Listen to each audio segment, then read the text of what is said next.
2 दिनों में अमेरिकी बाजारों में वैसे देखा जाए तो डाउ पर कुछ खास हुआ नहीं है और 2 दिनों में रेंज छोटी हुई है, उतार चढ़ाव रहा है। और दोनों दिन कोशिश हरे निशान में खुलने की है, लेकिन बंद लाल निशान में नहीं। आई मीन परसों तो हरे में बंद हुए थे, 65 पॉइंट ऊपर बंद हुए थे, कल हल्के लाल निशान में बंद हुए, नेट 20 पॉइंट चढ़ा है।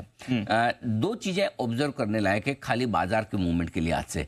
पहला ये, अगर पॉजिटिव साइड पर देखें तो ये कि इंट्राडे का उतार चढ़ाव कम हो रहा है, ठीक है। यस। दूसरा पॉजिटिव ये कि क्लोजिंग बेसिस पर अब बड़ी आप ऊपर या नीचे क्लोजिंग नहीं देख रहे हैं, 25-50 पॉइंट ऊपर ही नीचे, यानी कि इन लेवल पर सपोर्ट आता दिख रहा है। नेगेटिव साइड पर देखें तो ये कि 8 में से 7 ट्रेडिंग सेशन डाउन नीचे ही बंद हुआ है। एक दिन ऊपर बंद भी हुआ तो कितना मुश्किल से 65 पॉइंट, जो कि कोई खास नहीं, तो यानी कि ट्रेंड कमजोरी का है। दूसरा, इस पूरे महीने में मुश्किल से 2 या 3 ट्रेडिंग सेशन ऐसे रहे जब दाव हरे निशान में बंद हुआ है, वरना लाल पर है। तो इस लिहाज से अगर आप देखेंगे तो अमेरिकी बाजारों में पॉजिटिव साइड पर देखना चाहें तो गिरना बंद किया है, ठीक है। पॉजिटिव साइड में देखना चाहें तो 8 में से 7 दिन घट गया, रोज तो नहीं घटेगा, ठीक है।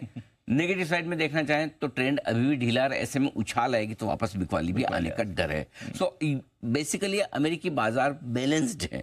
अब एक तरफा गिरावट के बाद यहाँ थोड़ा रुक सकते हैं, एक उछाल दिखा सकते हैं और उस उछाल में आगे देखेंगे क्या होगा, या फिर कोई ऐसी खबर आ जाए जिस पर अमेरिका भी रिएक्ट करे, इजराइल ईरान के बीच में तनाव की, तो वो बाजारों में नई कमजोरी पैदा करेगा। ये डाउ की बात करें, नैस्डैक थोड़ा सा कमजोर हुआ है और वो इसलिए लगातार 4 दिन से नैस्डैक नीचे बंद हो रहा है, और उसकी वजह यह है कि वो पहले कम घटा था, डाउ पहले घट गया, अब पीछे पीछे नैस्डैक भी थोड़ा घट रहा है। लेकिन ये तो बाजार के एक्शन, बाजार के मूवमेंट की बात है। इंपॉर्टेंट क्या है, हुआ क्या, तो 1-2 चीजें जो बड़ी इंपॉर्टेंट है अमेरिका में हुई, उस पर फोकस करना चाहिए। सबसे पहले पावेल साहब का बयान, जो अमेरिकी फेड चेयरमैन है, उन्होंने बयान दिया मंगलवार को देर शाम, हमारे बाजार बंद होने के बाद का बयान है। उन्होंने कहा कि भाई अभी ब्याज दरों में कटौती की जल्दी उम्मीद रखना आप बिल्कुल भी छोड़ दीजिए। भाई साहब उस दिन क्या खाया था जब आपने पिछली बार मीटिंग 3 बार काटेंगे। मतलब यार एक चीज बताओ दीप, अरे ये समझ में नहीं आता मुझे एक बात, मतलब वो आपने देखा कि ऐसे कैसे पलट जाते हैं, पता नहीं, और इतनी जल्दी। हाँ इतनी जल्दी, और मतलब कोई ट्रोल भी नहीं करता उनको, पता नहीं। दिसंबर याद है जब दिसंबर में इन्होंने बात करी थी, तब लग रहा था 6 रेट कट होंगे, वहां से फिर 4 हुआ, वहां से फिर 3 हुआ, अब 3 का भी पता नहीं होंगे नहीं होंगे। मतलब मंगलवार का बयान तो डराने वाला ही था, पता नहीं अब बाजार घटी क्यों नहीं, लेकिन उन्होंने साफ तौर पे कह दिया है कि फिलहाल जो महंगाई के आंकड़े हैं, इस बार महंगाई बढ़ के भी आई थी ना। Yes sir. तो पीपीआई थोड़ा कम आया था, सीपीआई बढ़कर आया था, तो इन्होंने तो बयान तो सीपीआई को लेके ही दिया कि भाई हम तो जल्दी से घटाएंगे नहीं। और जून में जो बड़े लोग उम्मीद लगा के बैठे थे कि ब्याज दरें घटेगी, इनकी संख्या घटकर रहेगी सिर्फ 16%। Yes sir. Once upon a time ये करीबन 70% के आसपास थे। हाँ सर, राइट, ज्यादा ही थे। हाँ 70 से ऊपर ही होंगे, 70 तक का तो मुझे ध्यान है जी। 15% रह गए। यस। तो अब भगवान जाने, मतलब इनके कौन से बयान को सही माने, कौन से को नहीं माने। अब साथ ही देखिए, Bank of America Merrill Lynch वहाँ का बड़ा फंड है, बड़ी ब्रोकरेज हाउस है, उन्होंने कहा मार्च 2025 तक भूल जाओ, साल भर नहीं घटेगी ब्याज दरें, ठीक है।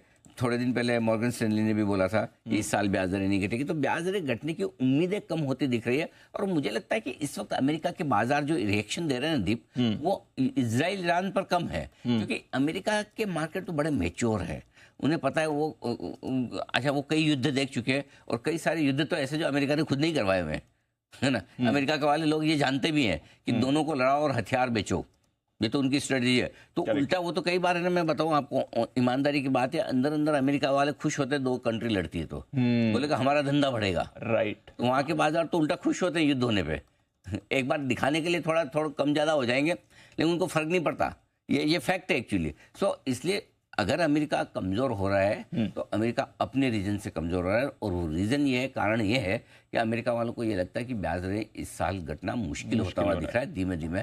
सो आई थिंक उसको है ना, नहीं तो होता क्या है, हमें डर किस चीज का है, युद्ध का है।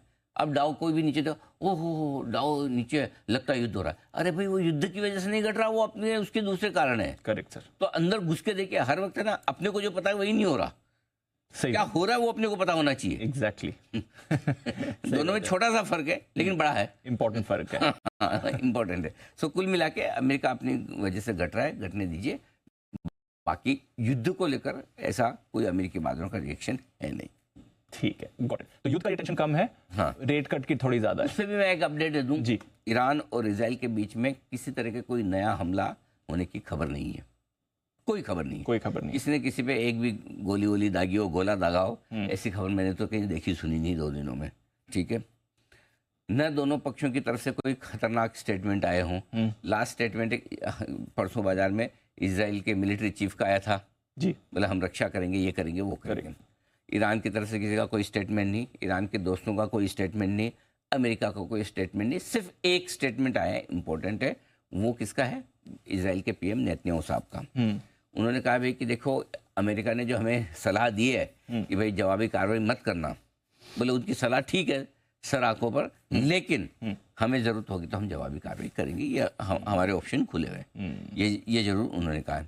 इस बीच जो हमारे लिए इम्पोर्टेंट ट्रिगर है, और जब ये युद्ध शुरू हुआ दीप, उस दिन मैंने क्लियर कट एक ही चीज़ बोली थी, मैंने कहा अपने को कुछ नहीं करना है, युद्ध हो रहा है नहीं हो रहा है, बढ़ रहा है घट रहा है, एक ही चीज़ पे फोकस करना है, और वो है कच्चा तेल। कच्चा तेल आपको बता देगा ये लड़ने वाले कि नहीं लड़ने वाले। तो कच्चे तेल के दाम $88 के नीचे आ गए, 91 से 88 आया। अगर युद्ध होना है, ईरान से होना है, अगर सऊदी साथ खड़ा हो जाए, गल्फ कंट्रीज आए, तो कच्चा तेल तो बढ़ना ही बढ़ रहा है। करेक्ट। ईमानदारी की बात बताऊं, गल्फ वाली कंट्रीज भी चाहते कि तनाव बना रहे, प्रीमियम लड़ना नहीं है। ऊपर में बिक रहा है ना, निपटाओ, देते रहो। मिल रहा है सबको, प्रीमियम $90 में बिक रहा है ना, बेचो। यही अभी 75 में बेचना पड़ रहा था। हाँ। सब गेम पैसे का है, सब गेम पैसे का है। अल्टीमेटली अमेरिका भी लड़वाता है पैसे के लिए। कोई उसको सबसे कम अगर किसी की इच्छा है दुनिया में शांति होने की, तो अमेरिका की। वो हाथी के दांत दिखाने की ओर है, खाने की ओर है। हाँ, लड़ेंगे तो ही फायदा है। हर बड़ा आदमी ये चाहता है 2 छोटे लड़े, और उस तनाव में आपका फायदा हो। यही हो रहा है। तो इसलिए कच्चे तेल में अगर ईरान 2-5 गोले डाल दे और कच्चा तेल $5 बढ़ जाए, सारे गल्फ कंट्री वेरी गुड करते रहो। हाँ, बस तो ये हाल है। इसलिए कच्चा तेल जो नीचे आ रहा है, इसका मतलब है कि लड़ाई झगड़ा होना कम है, और इवन गल्फ कंट्रीज फायदा उठाए कि चलो कच्चा तेल बढ़ा हुआ है तो सप्लाई दो, बेचो। एनीवे, ये आपके लिए पूरा का अपडेट है। अगर आपने पिछले 1-1.5 दिन में अपने टीवी सेट्स नहीं खोले हो, आपने अपने सोशल मीडिया पोस्ट नहीं देखे हो, क्या हुआ क्या नहीं हुआ, तो ये आपके सामने पूरा संकेत। समझ